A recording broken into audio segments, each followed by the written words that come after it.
NDA पर लगातार पिछले कई दिनों से संकट के बादल मंडरा रहे हैं। वो इसलिए कि क्या ये एकजुट रहेगा, क्या एलजेपी एनडीए का हिस्सा रहेगी या फिर एलजेपी अलग हो जाएगी। बैठकों की वक्त का ऐलान होता है, समय का ऐलान होता है, लेकिन बैठक नहीं हो पाती है। एक अजीब सी स्थिति इस वक्त एलजेपी को लेकर एनडीए में बरकरार है। क्या एकता बनी रहेगी? संकट में एनडीए है। दो तस्वीरें आप देख लीजिए, दो बैठकों पर आज नजर है। एक तरफ बीजेपी की बैठक दिल्ली में हो रही है, अमित शाह इस बैठक में मौजूद हैं, जेपी नड्डा के आवास पर यह बैठक है। दिल्ली में बिहार के नेता भी इस बैठक में पहुंचे हुए हैं। और दूसरी ओर जेडीयू की, माफ कीजिएगा, एलजेपी की दोपहर 3 बजे एक महत्वपूर्ण मीटिंग होनी है संसदीय बोर्ड की। आपको याद दिला दें कि कल शाम 5 बजे ये मीटिंग होनी थी, लेकिन 5 बजे जब इस मीटिंग का तय वक्त आया तो उसी वक्त ये खबर निकलकर सामने आई कि रामविलास पासवान की तबीयत अचानक बिगड़ गई है और चिराग पासवान तुरंत उनका हालचाल जानने के लिए हॉस्पिटल चले गए। इस वजह से इस मीटिंग को कैंसिल कर दिया गया। ये मीटिंग आज होने वाली है 3 बजे। लेकिन एक डेवलपमेंट ये भी है जो आपको हमने पिछली बार बताया था कि प्रधानमंत्री ने खुद चिराग पासवान से बात की है।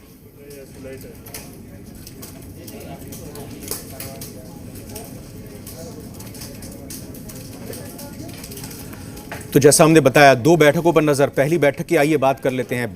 बीजेपी का पार्लियामेंट्री बोर्ड, संसदीय बोर्ड, जो सबसे पावरफुल, जो सबसे शक्तिशाली एक तरह से कहें कि इकाई मानी जाती है बीजेपी, उसकी एक मीटिंग हो रही है। उस मीटिंग के बारे में आपको बताएं तो जो अध्यक्ष हैं बीजेपी के, जेपी नड्डा, उनके आवास पर यह बैठक हो रही है। अमित शाह इस मीटिंग में है। इस मीटिंग में बिहार के डिप्टी सीएम सुशील मोदी भी हैं, नित्यानंद राय हैं, संजय जायसवाल हैं, मंगल पांडे हैं। इसी बैठक में बीजेपी जेडीयू की बैठक के नतीजों पर चर्चा होगी। बैठक के नतीजों का मतलब ये कि जो पिछले दौर की लास्ट राउंड की जो बीजेपी और जेडीयू के नेताओं के बीच में चर्चा हुई थी, उसके ऊपर विचार किया जाएगा। आपको बता दें कि कल एक मीटिंग महत्वपूर्ण हुई थी बीजेपी और जेडीयू के नेताओं की, और लगातार बैठकों का दौर चल रहा है। उस पर बड़ा पेच तो यह है ही है कि एलजेपी शामिल है या नहीं है एनडीए में, बल्कि इससे बड़ी बात यह है कि बीजेपी और जेडीयू के बीच में सहमति बनने में थोड़ा वक्त लग रहा है, समय लग रहा है, क्योंकि कई सारी ऐसी सीटें हैं। पिछली बार 2015 में जेडीयू ने महागठबंधन के साथ, आरजेडी के साथ मिलकर चुनाव लड़ा था। अब स्थिति बदल गई है, बीजेपी और जेडीयू साथ हैं। तो कई सारी ऐसी सीटें हैं जो बीजेपी की परंपरागत सीटें हैं और जेडीयू उस पर अपना दावा कर रही है, और इसी लिहाज से बीजेपी और जेडीयू में सीट सहमति को लेकर थोड़ी दिक्कत यहां पर आ रही है।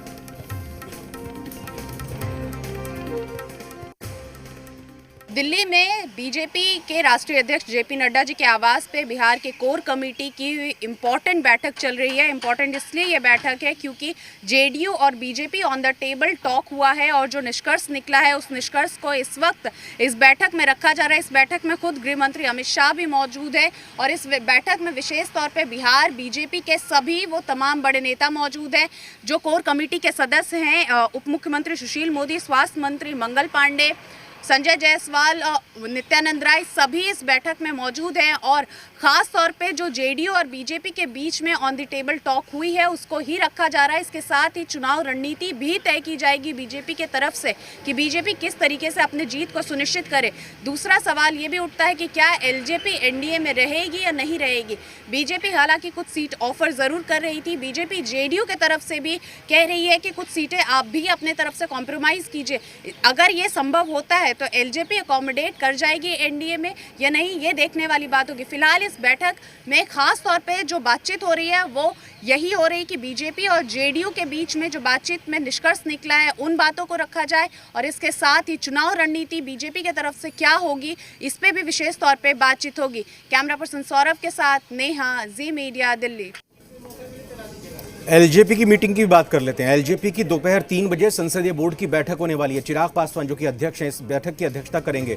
कल शाम 5 बजे जैसा हमने बताया ये मीटिंग होने वाली थी, लेकिन रामविलास पासवान की तबीयत खराब होने के चलते मीटिंग नहीं हो पाई थी।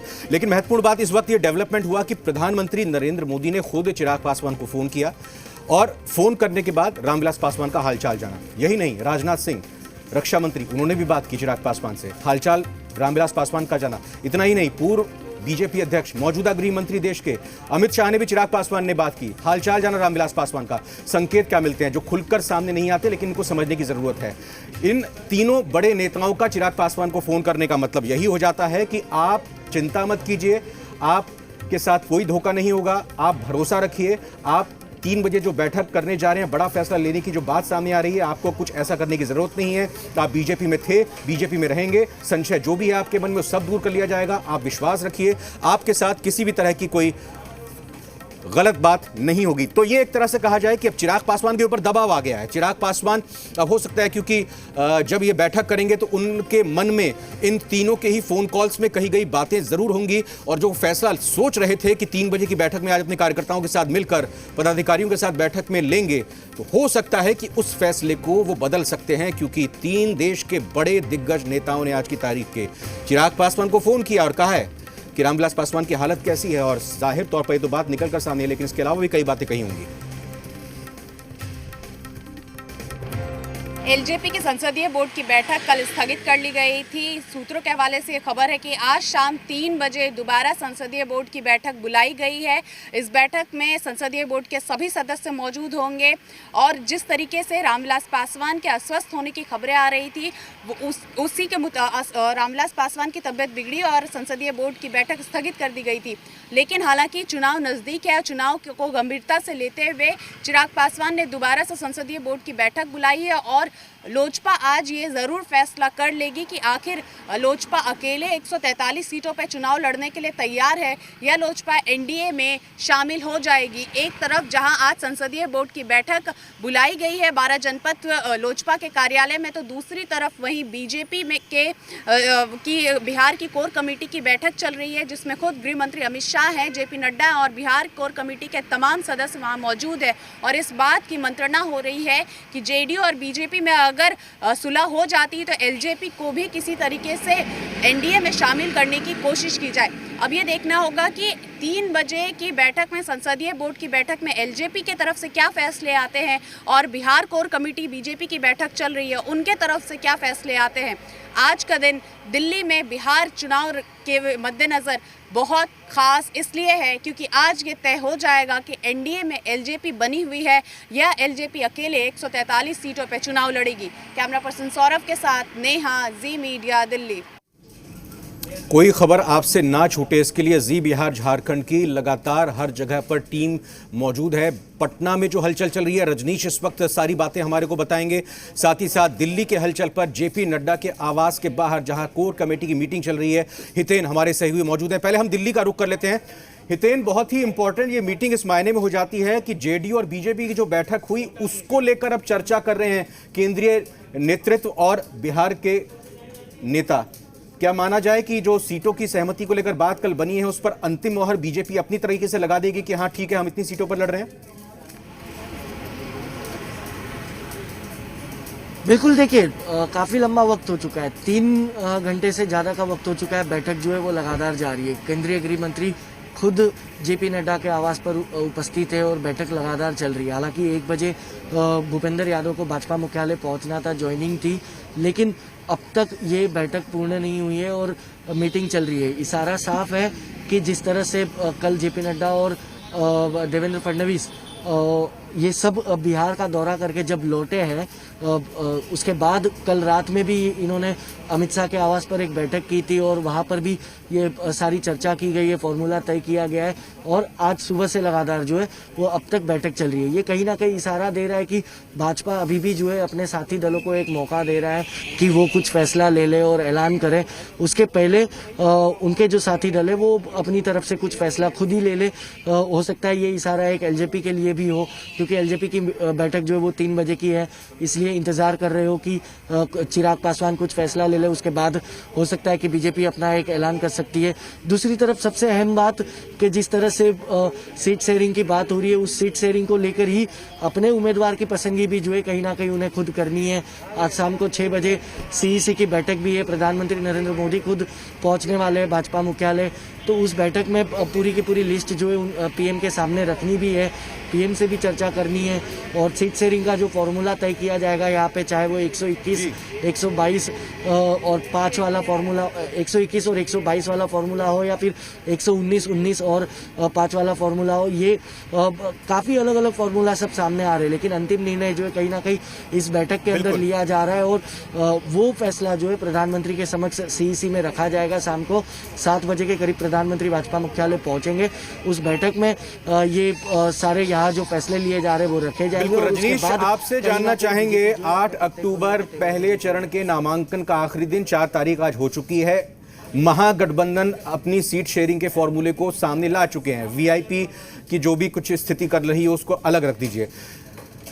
हमने लगातार देखा महागठबंधन में 58 का फॉर्मूला, 60-65 का कांग्रेस को देने का फॉर्मूला, अंतिम हो 70 पर। एनडीए में क्या चर्चा हो रही है? एलजेपी प्लस और एलजेपी माइनस, क्या कोई फॉर्मूला निकलकर सामने आ रहा है जिस पर बात अटक रही है या बन रही है?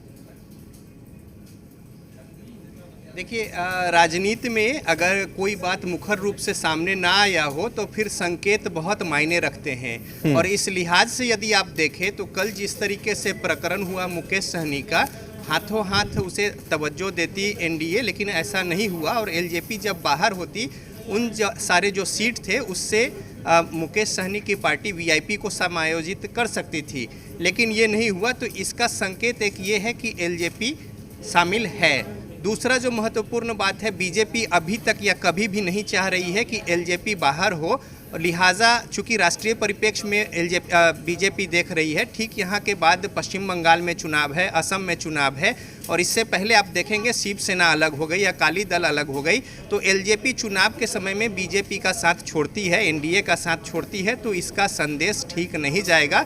लिहाजा हर स्तर से कोशिश है बीजेपी की कि एलजेपी साथ रहे, और एलजेपी और बीजेपी के ट्यूनिंग में कहीं कोई समस्या नहीं है। समस्या एलजेपी और जेडीयू के बीच में है और इसको पाटने की कोशिश हो रही है। हालांकि निर्णय जो है वो 3 बजे जब बैठक होगी एलजेपी की उसमें तय किया जाएगा, लेकिन जो बातें निकल कर आ रही हैं उसमें लग रहा है ऐसा कि समायोजन हो जाएगा। लिहाजा बीजेपी से बात होती है एलजेपी की, और फिर जो एलजेपी की ओर से बयान आने चाहिए थे वो नहीं आते हैं, इसलिए कंक्रीट रूप में कुछ कहना मुश्किल है। लेकिन जो संकेत हैं उससे यही उम्मीद है, और अगर ऐसा होता है तो 128 सीटों पर बीजेपी जिसमें कि समाहित होंगी एलजेपी, और 115 सीटों पर जेडीयू जिसमें हम जो है जीतन राम मांझी की वो शामिल होंगी। ये एक फार्मूला है, इसमें कुछ आगे पीछे 19-20 हो सकता है, लेकिन बहरहाल अब 2-3 घंटों का महज फासला है और इसके बाद वस्तु स्थिति तय हो जाएगी। चूँकि अब ज़्यादा समय नहीं है, नामांकन प्रथम चरण का जो 28 को चुनाव होना है उसको लेकर चौथा दिन बीत रहा है। ऐसे में अब हर पार्टियों के ऊपर दबाव है कि अपने ना सिर्फ सीट शेयरिंग बल्कि उम्मीदवार की घोषणा करे, और इस कड़ी में आज की जो बैठक है बीजेपी की और एलजेपी की ये बहुत महत्वपूर्ण कड़ी है और इसमें सब कुछ तय हो जाएगा। और जो संकेत है वो संकेत यही है। जी, एक जल्दी से कमेंट मेरे को दीजिए हितेन कि जिस तरह से महागठबंधन ने पटना में बैठक की, और अमूमन होता भी यही है कि जब कोई गठबंधन सीट शेयरिंग पर फैसला ले लेता है और एकता दिखाते हैं हाथ ऊपर खड़े करके, विक्ट्री मार्क दिखा के, कोशिश अब यहां पर भी हो रही होगी कि जो भी घटक हैं एनडीए के जल्द से जल्द तय कर लें और फिर उसके बाद पटना में एक प्रेस कॉन्फ्रेंस कर लें। इस बारे में कोई जानकारी, मान लें कि कल एक बैठक हो सकती है, चाहे कौन इसमें साथ आ रहा है या नहीं आ रहा है, फाइनल हो जाएगा कल? बिल्कुल, देखिए आज ये जो मंथन चल रहा है, 3.5 घंटे से ज़्यादा का वक्त बीत चुका है। ये मंथन जो है ये इशारा दे रहा है कि अगर एनडीए में सब कुछ सही है तो पटना में कल सभी एनडीए के जो सभी वरिष्ठ नेता हैं वो एक साथ अपना हाथ उठाएंगे और सब कुछ सही है का इशारा करेंगे। लेकिन अगर आज की बैठक में अगर कुछ गड़बड़ी होती है तो हो सकता है कि एक आध दल पटना वाली कल की मीटिंग में कम ज़रूर होंगे, लेकिन ये तय है कि कल बैठक जरूर होगी पटना में। अगर कल नहीं होती है तो परसों जरूर होगी। हालांकि ये 2 दिन के भीतर बीजेपी का, देखिए बीजेपी की अगर हम बात करें तो एनडीए का सबसे बड़ा दल बीजेपी है। बीजेपी हमेशा चुनाव में अगर अनुमान बीजेपी का तेवर जो है इसी तरीके का रहता है, अपने साथियों को मनाने के तेवर भी इसी तरीके के रहते हैं। और रही बात उम्मीदवार घोषित करने की, तो जो नॉमिनेशन का आखिरी दिन होता है उसके ठीक 1 दिन पहले ही बीजेपी अपने पत्ते और अपने कैंडिडेट का ऐलान जो है वो करती नजर आती है। तो बीजेपी अपने तरीके से उनकी लाइन पर सही चल रही है। बीजेपी अभी सिर्फ अपने साथियों मैं जल्दी से जेडीयू को लेकर कमेंट, रजनीश आपसे ये चाहूंगा, जेडीयू की मीटिंग एक हुई, वशिष्ठ नारायण सिंह गए सीएम आवास पर, बैठक हुई, निकल के सामने आए 15 प्रवक्ताओं की लिस्ट, लेकिन चर्चा तो सीटों को लेकर भी की होगी, लेकिन आपने दिखा ये दिया कि हमने प्रवक्ता चुन लिए। देखिए, प्रवक्ता जो है बेहद कम थे जेडीयू की ओर से, और कई बार ऐसी समस्या आती थी कि पार्टी की बातों को रखने के लिए खासतौर पे जो 5 जी जल्दी बिल्कुल, मैं हितेन के पास जा रहा हूं। हितेन, कुछ आप खबर दे रहे हैं, बताइए। मीटिंग खत्म हो गई क्या हितेन? फुल ब्रेकिंग जरा दिखाइए। हाँ हितेन, जानकारी दीजिए, हितेन को दिखाइए फुल में।